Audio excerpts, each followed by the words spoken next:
Hello everyone. स्वागत है आप सभी का आपके अपने चैनल मैथमेटिकल टेंजेंट पर। तो इस प्रीवियस ईयर क्वेश्चंस की सीरीज में आज हम स्टार्ट करने जा रहे हैं पिछले साल जो बेसिक का पेपर आया था। मैथ्स सीबीएसई बोर्ड के द्वारा जो बेसिक मैथ्स का पेपर दिया गया था, अब हम इसे सॉल्व करेंगे। और आज इस पेपर की पहली वीडियो है। मैं डिस्क्रिप्शन बॉक्स में लिंक डाल दूंगी जहां पर आपको और भी क्वेश्चन पेपर सॉल्व जो है वो मिल जाएंगे, और उसी में इसी पेपर का वीडियो भी अपलोड किया जाएगा। तो आप देख सकते हैं सेट 1, ये यहाँ पर क्वेश्चन पेपर कोड दिया हुआ है। तो स्टार्ट करते हैं, ये सीरीज है भाई, ठीक है। तो स्टार्ट करते हैं हम पहले प्रश्न के साथ।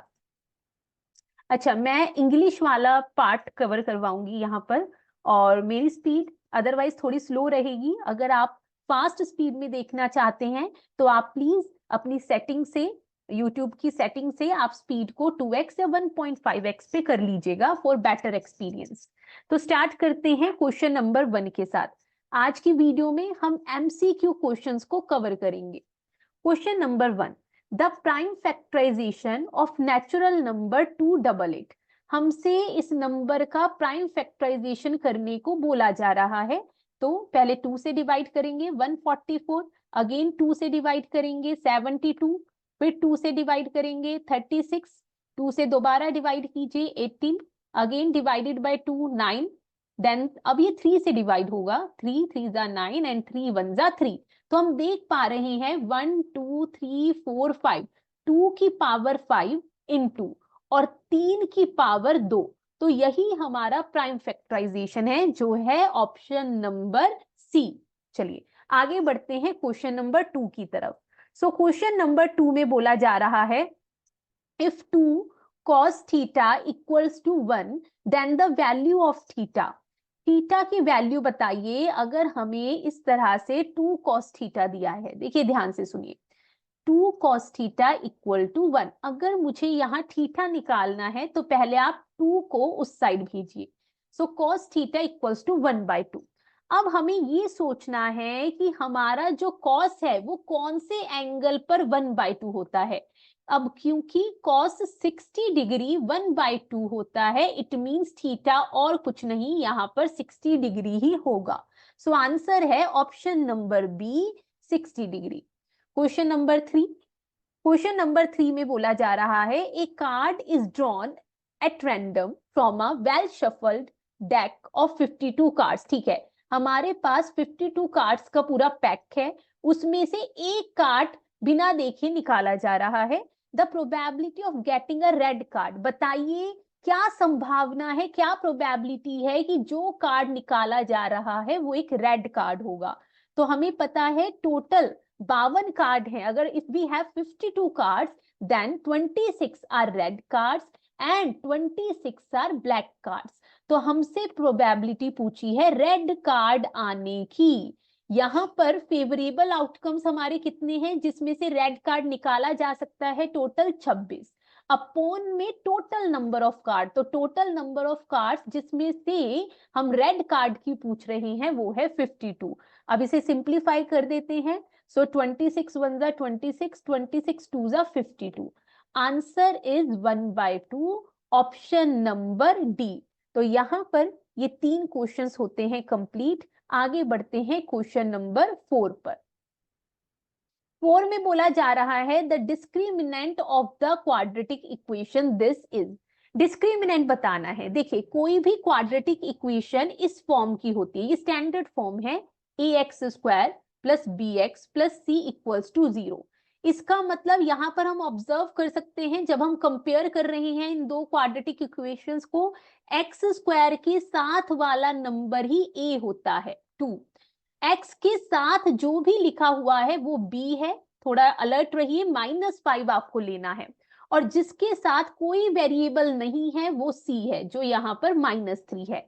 हमें डिस्क्रिमिनेंट पूछा जा रहा है। डिस्क्रिमिनेंट हमें सॉल्व करके होता है b² - 4ac। वैल्यूज पुट कर देते हैं, b -5 का स्क्वायर -4 इंटू a है 2 और c है -3। -5 का स्क्वायर 25, माइनस माइनस प्लस, 4 2 जा 8 3 जा 24। जब आप इन दोनों को ऐड करेंगे 49, दैट इज ऑप्शन नंबर, हाँ जी, बी। चलिए क्वेश्चन नंबर 5 पे आ जाते हैं। फिफ्थ क्वेश्चन में बोला जा रहा है the distance between the points 3,0 and 0,-3। दो पॉइंट्स के बीच में डिस्टेंस फाइंड आउट करना है, तो यहां पर हम यूज करेंगे डिस्टेंस फॉर्मूला। कोऑर्डिनेट ज्योमेट्री से ये क्वेश्चन आया है, यहां पर डिस्टेंस फॉर्मूला यूज करेंगे। अब डिस्टेंस फॉर्मूला क्या होता है, अगर किन्हीं दो पॉइंट्स के बीच का डिस्टेंस निकालना है तो x2 माइनस x1 का whole square plus y2 minus y1 का होल स्क्वायर। देखिए एमसीक्यू है, सीधा सीधा आप ध्यान ही मत दो कौन x2 कौन x1, बस x वाली टर्म्स उठाइए, इन्हें माइनस कीजिए और होल स्क्वायर कर दीजिए। क्यों? क्योंकि अगर नेगेटिव आता है तब भी पॉजिटिव आंसर आना है, पॉजिटिव आते हैं तब भी नेगेटिव। जब भी एमसीक्यू में डिस्टेंस फॉर्मूला आए यूज करने को, आपको ज्यादा नहीं सोचना, बस फटाफट से x वालों का डिफरेंस निकालिए। 3 माइनस 0 3 का होल स्क्वायर प्लस, अब y वालों का डिफरेंस निकाल दीजिए। सो 0 माइनस माइनस 3, तो 0 से आप किसी का भी डिफरेंस लेंगे तो 3 ही आएगा। यहां पर 3 का स्क्वायर 9 प्लस 9 अंडर रूट में 18। अब इसे लिखा जा सकता है 3 इंटू 3 इंटू 2, ये पेयर है तो बाहर आ जाएगा और रूट में फंसा रह जाएगा 2। तो आंसर है हमारा यहां पर ऑप्शन नंबर डी, 3√2 यूनिट्स। आगे बढ़ते हैं क्वेश्चन नंबर 6 की तरफ।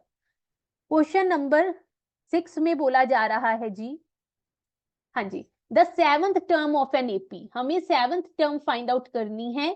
फर्स्ट टर्म जो है वो क्वेश्चन में 28 दी हुई है एंड कॉमन डिफरेंस जो है हमें डी की वैल्यू -4।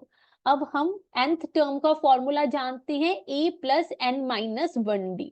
तो सेवंथ टर्म अगर पूछी है a प्लस 6d की वैल्यू निकालनी है। a 28 है plus 6 into D, common difference -4। Now let us solve 28 plus minus minus 6 4 जा 24। 28 में से 24 माइनस कीजिए, सो 4 इज आंसर हियर। हमारी इस एपी की जो सेवंथ टर्म होगी वो 4 होगी। क्वेश्चन नंबर 7,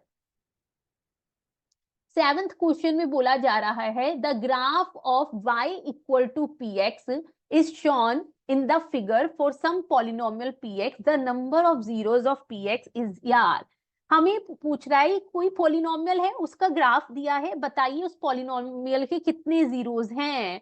तो ग्राफ जो है वो एक्स एक्सिस को जितनी बार कट करेगा उतने ही जीरोस होते हैं।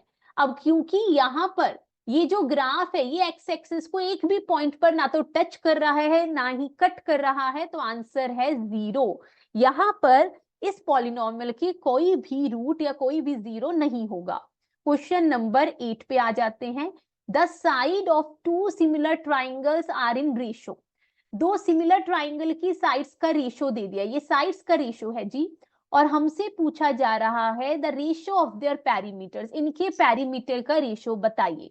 ध्यान से सुनिए, जिस रेशो में साइड होती हैं, अगर ट्राइंगल सिमिलर हैं तो उसी रेशो में पेरीमीटर भी होगा। मैं आपको एक और बात बता देती हूं, यहाँ पर जरूरी नहीं कि वो पेरीमीटर ही पूछे।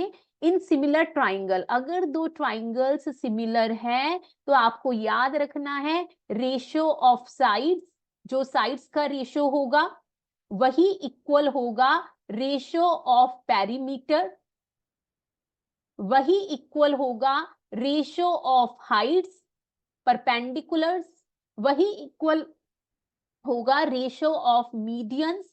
तो अगर ये हमसे इनमें से कोई भी रेशो पूछता तो आंसर वही होता जो साइड्स का रेशो है। तो इस ऑप्शन में आंसर है ए 4:7। आते हैं क्वेश्चन नंबर 9 की तरफ। क्वेश्चन नंबर 9 में बोला जा रहा है in the given figure AB is parallel to CD, if AB is equal to 5 centimeter, CD equal to 2 centimeter, OB equal to 3 centimeter, then OC is equal to what? ठीक है, ये दोनों sides आपस में पैरेलल जा रही हैं। तीन साइड्स की वैल्यू हमें दे दी इस क्वेश्चन में, और एक चौथी साइड यानी OC की वैल्यू यहाँ पर पूछी जा रही है। अब ध्यान से सुनिए, जब हम इन दो ट्राइंगल्स को ऑब्जर्व करते हैं तो हमें नजर आ रहा है ये दोनों एंगल आपस में इक्वल होंगे। मान लीजिए इसे मैं 1 बोल रही हूँ और इस एंगल को मैं 2 बोल रही हूँ, तो एंगल 1 जो है वो इक्वल होगा एंगल 2 के, क्योंकि ये दोनों ही वर्टिकली अपोजिट एंगल्स हैं। और इन्हीं दो ट्राइंगल में अब क्योंकि ए बी पैरेलल दी हुई है सी डी के, इसका मतलब अगर मैं इसे 3 से रिप्रेजेंट करूं और इसे 4 से रिप्रेजेंट करूं तो एंगल 3 भी इक्वल होगा एंगल 4 के। ये बन रहा है ऑल्टरनेट इंटीरियर एंगल्स का पेयर। अब ये दो ऐसे ट्राइंगल हैं जिसमें दो पेयर एंगल्स के इक्वल हैं, इसका मतलब triangle A O B similar होगा ट्राइंगल, सीक्वेंस आप ढंग से बनाइएगा, हाँ, ट्राइंगल ए ओ बी जो है वो इक्वल हो जाएगा ट्राइंगल डी ओ सी के। कौन से क्राइटेरिया से? एंगल एंगल क्राइटेरिया से। जैसे ही दो ट्राइंगल सिमिलर हो जाते हैं इसका मतलब इनकी ये जो साइड है a o upon d o equal to o c, o b upon o c is equal to a B upon c d, sides का रेशियो इक्वल होगा।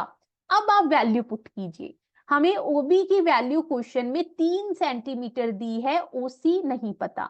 AB की वैल्यू 5 सेंटीमीटर है और CD की वैल्यू 2 सेंटीमीटर है, और इसे solve कर कर OC की वैल्यू फाइंड आउट करनी है। तो क्रॉस मल्टीप्लीकेशन कर दीजिए, 3 2 6 is equal to OC into 5, तो यहां से OC हो जाएगा 6/5 सेंटीमीटर, जो है हमारा ऑप्शन नंबर सी। देखिए आपसे एक रिक्वेस्ट है, आप पहले वीडियो को पॉज करके तो खुद से ट्राई कीजिए, ठीक है? कोई भी क्वेश्चन आपको पहले खुद से ट्राई करना है, देन आपसे होता है अच्छी बात है, नहीं होता तब भी आपको सीखने को ही मिलेगा, ठीक है? चलिए क्वेश्चन नंबर 10 स्टार्ट करते हैं। 10th में बोला जा रहा है the sum and product of zeros of the polynomial this are. एक पॉलिनोमियल दे दिया और सम और प्रोडक्ट ऑफ जीरोस पूछा जा रहा है। देखिए पॉलिनोमियल में सम ऑफ जीरोस होता है माइनस बी अपॉन ए। अब यहां पर जी ये एबीसी क्या है? तो ए होता है एक्स स्क्वायर के साथ जो नंबर है, अब यहां पर 1 है, बी है एक्स के साथ में जो नंबर है दैट इज 5, और सी है जिसके साथ कोई वेरिएबल ही नहीं है 6। अब हम फाइंड आउट कर देते हैं, माइनस बी 5 अपॉन ए 1, तो सम ऑफ जीरोस है -5, और हम देख पा रहे हैं सिर्फ एक ही ऐसा ऑप्शन है जिसमें -5 दिया हुआ है, तो यही आंसर हो जाएगा। आपको product of zeros find out करने की जरूरत नहीं है। जी हाँ, यही फायदा है एमसीक्यू का, जितना हो सके हमें स्मार्टली वर्क करना है, टाइम को बचाना है। तो आगे बढ़ते हैं क्वेश्चन नंबर 11। चलिए मैं आपको बट यहाँ पर प्रोडक्ट ऑफ जीरोस निकाल कर बता देती हूँ, सी अपॉन ए, सी है 6, ए है 1, तो 6 होगा, ठीक है? चलिए क्वेश्चन नंबर 11, सॉरी हाँ 11, यस। क्वेश्चन 11 में a die is thrown once, find the probability of getting a number less than 7। एक डाई है, उसे हमने एक बार थ्रो किया, जब एक बार थ्रो करेंगे या तो 1 आ सकता है, 2 3 4 5 या 6, इससे ज्यादा कोई नंबर ना, इससे कम कोई नंबर आ सकता है। हमसे बोला है बताइए क्या संभावना है कि जो नंबर आएगा वो 7 से कम होगा। तो हम देख पा रहे 6 के 6 नंबर 7 से कम है, तो फेवरेबल आउटकम्स है 6 अपॉन, और टोटल आउटकम्स भी 6 ही होंगे क्योंकि इन 6 में से ही कोई आएगा। अब आंसर है यहां पर 1। अब लगे हाथ ये भी बताइए ऐसा इवेंट जिसकी प्रोबेबिलिटी 1 होती है वो क्या कहलाता है, क्योंकि ये भी सीबीएसई पूछ चुकी है क्वेश्चन। तो ऐसे इवेंट को हम श्योर इवेंट कहते हैं जिनकी प्रोबेबिलिटी 1 होती है, ठीक है? चलिए आगे बढ़ते हैं। या सर्टेन इवेंट भी कहा जाता है, सर्टेन इवेंट की निश्चित है, ये तो होना ही होना है। क्वेश्चन नंबर 12th में the angle subtended by a vertical pole of height 100 meter at a point on the ground 100√3 meter from the base is has a measure of, हमसे पूछा जा रहा है कि अगर एक पोल है 100 मीटर का और वो किसी पॉइंट से, ग्राउंड पर वो किसी पॉइंट से 100√3 मीटर दूर है, तो बताइए ये जो वर्टिकल पोल है ये कितना, इस पॉइंट से ये कितना एंगल बन रहा होगा, ठीक है? हमसे एंगल पूछा जा रहा है at a point on ground from the base, base से और इसकी हाइट का ये एंगल कितना बन रहा है। देखिए हमें ये एंगल फाइंड करना है। सबसे पहले तो इस एंगल के लिए सामने वाली साइड परपेंडिकुलर, साथ में जुड़ी हुई साइड बेस। अब परपेंडिकुलर और बेस में रेशियो बनाता है टेन थीटा। तो टेन पी अगर मैं आपसे पूछूं, A B upon A P, ठीक है। सो टेन पी, पी तो हमें नहीं पता, वही हमें फाइंड आउट करना है। ए बी 100 है, ए पी 100√3 है। जब हम सॉल्व करेंगे 100 बन जा, सो टेन पी की वैल्यू आ चुकी है 1/√3। अब टेन जो है, अब क्योंकि टेन जो है वो 30 डिग्री पर 1/√3 होता है, तो कंपेयर करने पे हमें यहां पर पता चल जाता है कि P की वैल्यू और कुछ नहीं 30 डिग्री होगी। So answer is option number D. Now let us come to question number 13। The volume of cone of radius r and height 3r is.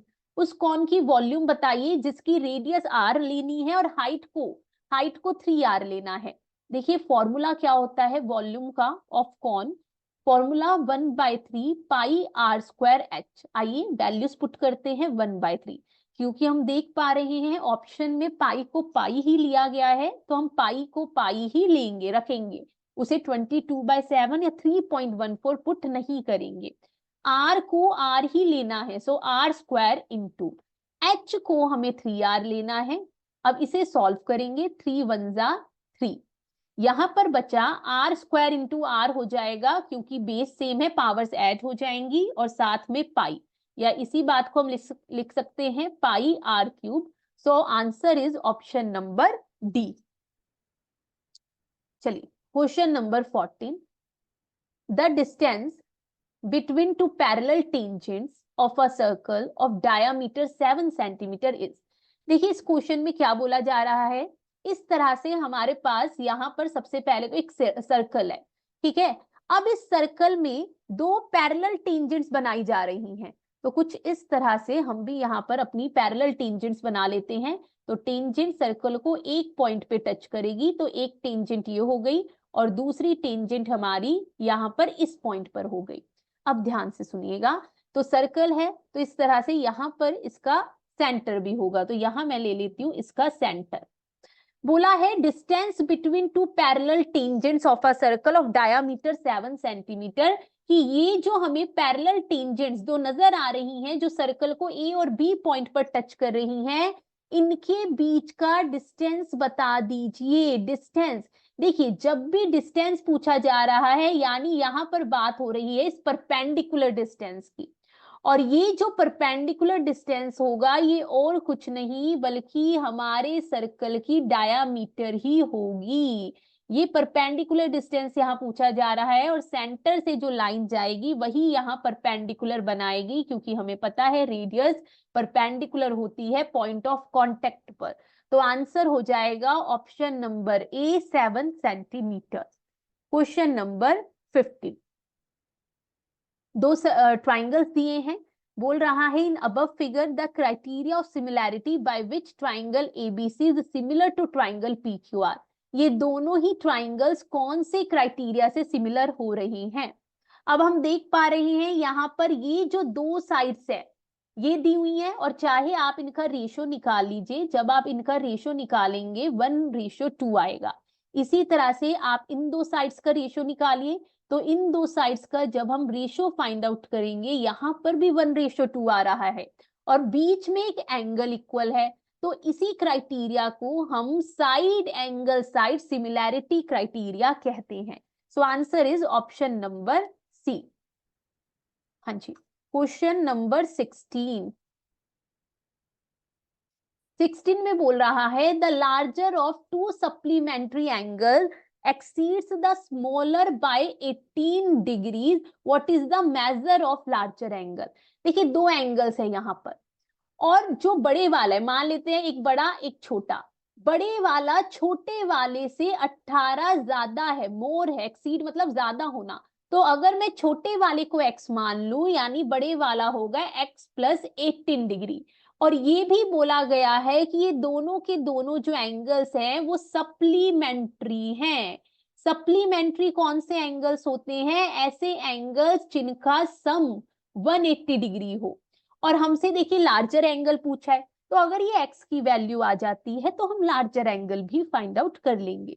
तो पुट कर देते हैं वैल्यूज को। यहाँ पर जरूर इन दोनों का सम 180 डिग्री है क्योंकि सप्लीमेंट्री है। So x plus 18 plus x is equal to 180 degree. 2x is equal to 18 उस साइड भेज दीजिए, 180 माइनस 18, 2x की वैल्यू आ जाती है हमारे पास 162 degree. So x is equal to 162 by 2 that is 81 degree. Please ध्यान रखिएगा, इसे आप आंसर मत लगा दीजिएगा, ये अभी स्मॉलर एंगल आया है, x की वैल्यू है, तो हमसे क्वेश्चन में लार्जर एंगल पूछा है। लार्जर एंगल होगा x प्लस 18 जो ऑप्शन नंबर बी है 99 डिग्री। ठीक है, चलिए आगे बढ़ते हैं। Question number 17, in the given figure perimeter of triangle ABC. हमसे ट्राइंगल एबीसी का पेरीमीटर पूछा है। पेरीमीटर का मतलब क्या होता है?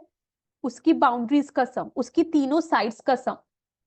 अब ध्यान से सुनिए, हमें तीनों साइड नहीं दी, हमें केवल यहाँ इस क्वेश्चन में बीडी की वैल्यू दी हुई है या जो भी है, ये बी आर की वैल्यू दी है, पीसी की वैल्यू 4 सेंटीमीटर है, ए क्यू की वैल्यू। अगर मुझे इस ट्राइंगल का पेरीमीटर निकालना है तो ये बाकी जो बचे हुए हिस्से हैं इनकी भी लंबाई पता होनी चाहिए।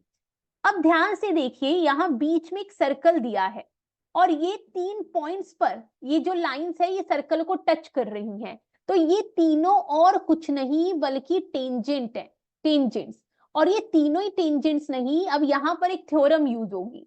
अब आपको सिर्फ फोकस करना है, आपको फोकस करना है यहां पर इस ए पॉइंट पर, और इस ए पॉइंट से ये जो टेंजेंट्स दो जा रही हैं, देखिए ध्यान से सुनिए, यहां पर हम देख पा रहे हैं कि इस ए पॉइंट से दो लाइंस इस तरह से निकल रही है, एक है ये ए आर और एक है ये ए क्यू। अब दोनों सेम पॉइंट से ड्रॉ हुई हैं और सर्कल पर टेंजेंट का काम कर रही हैं, तो यहां पर थ्योरम यूज हो जाएगी कि tangents drawn from an external point are equal. एक हम एक्सटर्नल पॉइंट से किसी सर्कल पर अगर दो टेंजेंट्स बनाते हैं तो वो दोनों ही टेंजेंट्स आपस में इक्वल होती हैं। अगर ए क्यू 5 है तो ए आर भी 5 सेंटीमीटर हुई। सिमिलरली अगर बी आर 6 सेंटीमीटर है तो बीपी भी 6 सेंटीमीटर हुआ। और इसी तरह से इस सी पॉइंट से क्योंकि ये दो टेंजेंट्स जा रही हैं, तो अगर पीसी 4 सेंटीमीटर है तो सी क्यू भी 4 सेंटीमीटर हुआ।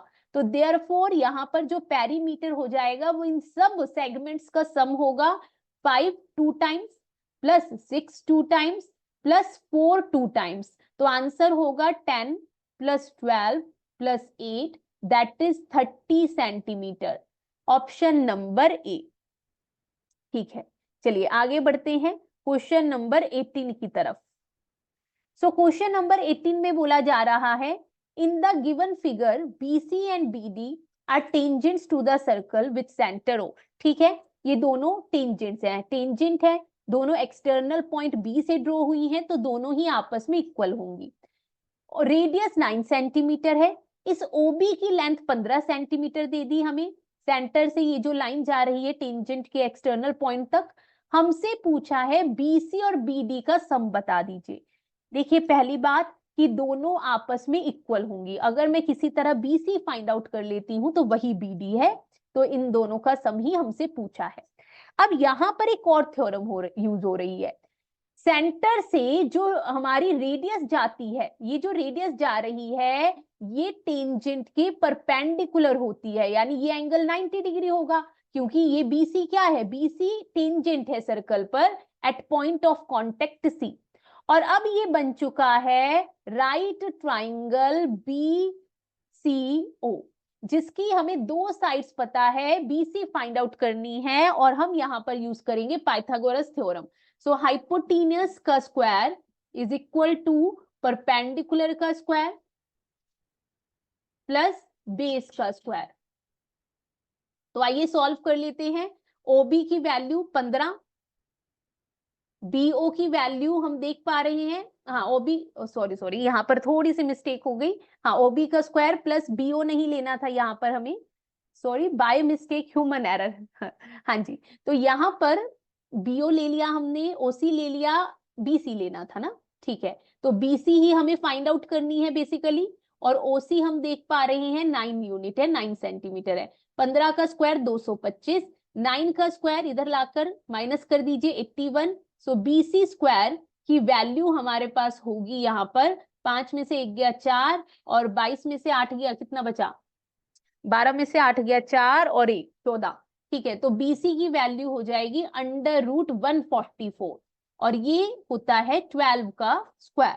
तो 12 सेंटीमीटर आ चुकी है बीसी, और हमसे दोनों का सम पूछा जा रहा है, बीसी प्लस बीडी। अब क्योंकि दोनों ही आपस में इक्वल होंगी, सो आंसर इज 12 + 12 24 सेंटीमीटर। ठीक है, चलिए आगे बढ़ते हैं।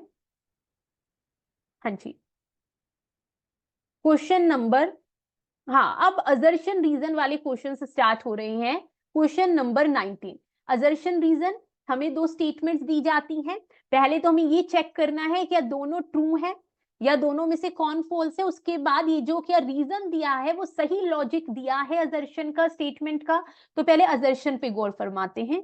A tangent to a circle is perpendicular to the radius through the point of contact. बिल्कुल ट्रू बात, अभी हमने डिस्कस किया, यही तो हमारी थ्योरम है।